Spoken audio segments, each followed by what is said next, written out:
নমস্কার বন্ধুরা, আমি মৌসুমি। আজকে আরও একটা নতুন রেসিপি নিয়ে চলে এসেছি।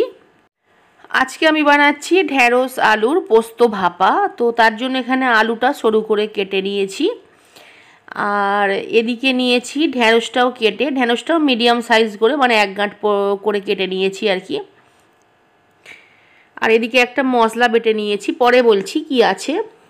আর এদিকে সর্ষের তেল গরম করতে দিয়ে দিয়েছি। এখানে 4 টেবিল চামচ সর্ষের তেল আছে। একটা টমেটো পাতলা করে কেটে নিয়েছি। সবার প্রথমে না গাইস, তেলে একটু 5 ফোড়ন দেব।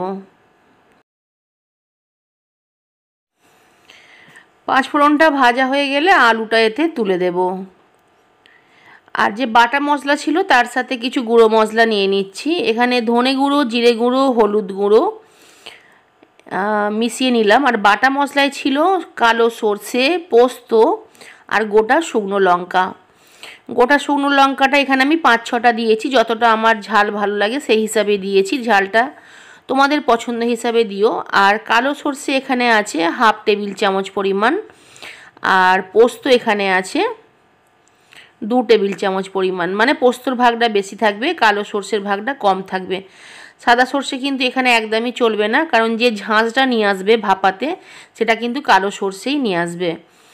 তো যাই হোক, আলুটা প্রথমে একটু ভেজে নিয়েছিলাম, আলুর সাথে টমেটো দিয়ে দিয়েছিলাম। তারপরে আলুটা একটু ভাজা হয়ে গিয়ে যখন একটু সেদ্ধ হয়ে এসেছে, তারপরে ঢ্যাঁড়সটা দিয়েছি।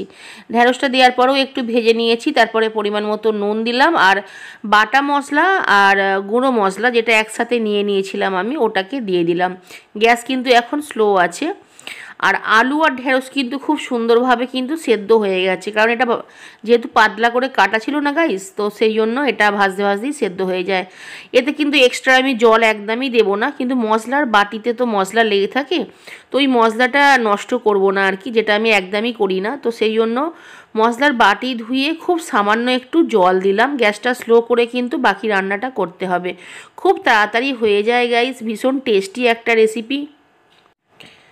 আর এই মশলাটা দেওয়ার পরে না আর কিছুই নয়, জাস্ট একটু চিনি ছিটে দিয়ে দিলাম, যেহেতু মানে আমি সব রান্নাতেই প্রায় একটু চিনির মানে টাচ দিই আর কি, সেই জন্য। এইবারে গ্যাস স্লো করে জাস্ট 4 থেকে 5 মিনিট, 4 থেকে 5 মিনিট এটা আমি চাপা দিয়ে রেখেছিলাম। বেশিক্ষণ কিন্তু চাপা দিয়ে রাখা যাবে না, তাহলে কিন্তু ঢ্যাঁড়সটা গলে যাবে, ঠিক আছে। এটা একদম ঝরঝরে হয়ে গেছে, শুকনো হয়ে গেছে। তো এটা আমি প্লেটে নিয়ে নিচ্ছি। পুরোপুরি রেডি গাইস, বিশ্বাস করো খুব কম সময় লাগে, জানো তো, খুব তাড়াতাড়ি হয়।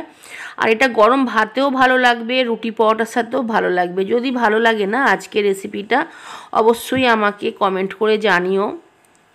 আজকের মতো বাই, চলে আসবো নতুন রেসিপি নিয়ে। Thanks for watching.